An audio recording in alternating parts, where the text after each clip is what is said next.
Makeover Home Edition. Good morning! After 9 amazing seasons of communities coming together We finished the house! to make dreams come true and change lives forever. It all leads to the most extreme build yet. I'm flying over Joplin, Missouri. I'm Ty Billington, and the rebuilding starts right now.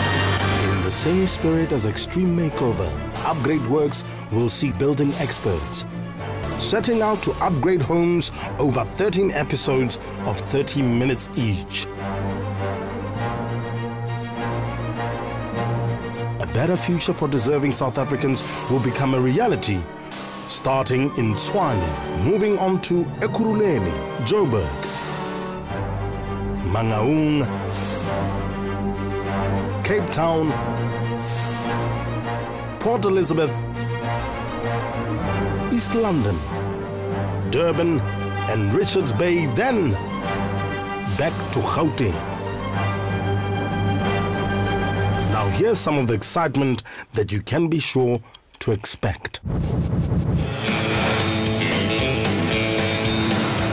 Okay, so Paige, Johnny, and Ed, as you guys know, this season we're all about getting on the bus, volunteering, and giving back. Well, this week we've got 4-time NASCAR Cup Series champion Jeff Gordon here. How you doing, boss?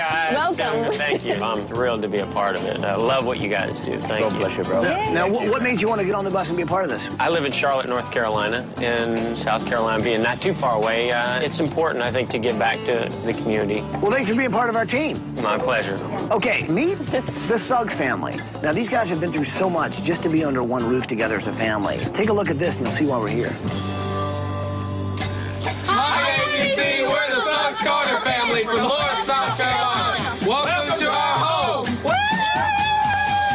Amanda had a tough childhood with little stability. As the oldest of 7 children, she started taking care of her brothers and sisters when she was just a young girl. There's a long recorded history of my parents with drug and alcohol issues. I don't remember there ever being a time that I wasn't worried about what we were going to eat or a safe place to sleep. We moved around so much that we were not in school at all regularly. Despite her unfortunate upbringing, Amanda earned her GED and began attending college. 2 years later, she met and married the love of her life, Derek. They moved into a tiny house Derek's late grandfather built himself.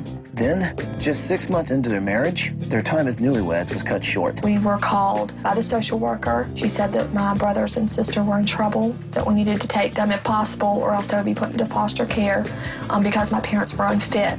Whatever they needed, we were going to do for them. And we agreed together that we were going to take them, no questions asked. I said, you know, I love them. They're my family, too. When you marry somebody, just don't marry her. You marry your whole family, and you need to do whatever it is that they need to get by. Since taking custody of Amanda's brothers, the Suggs' many house repairs have been put on a back burner. They've seen a domino effect of ongoing issues with a crumbling foundation, old exposed electrical wiring, asbestos-filled siding, and a leaking roof. We found them a safe family environment, but this house has reached the point where it's at its end. There's nothing else we can really do. Ready! Aim! Fire!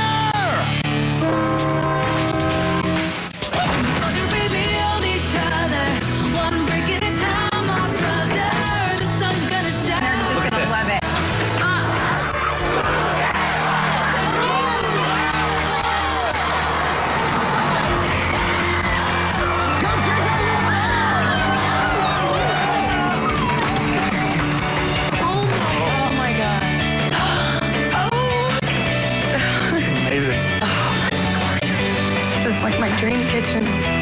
That's so perfect.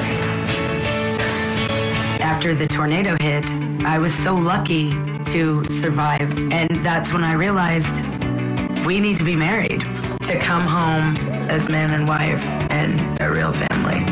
That was amazing.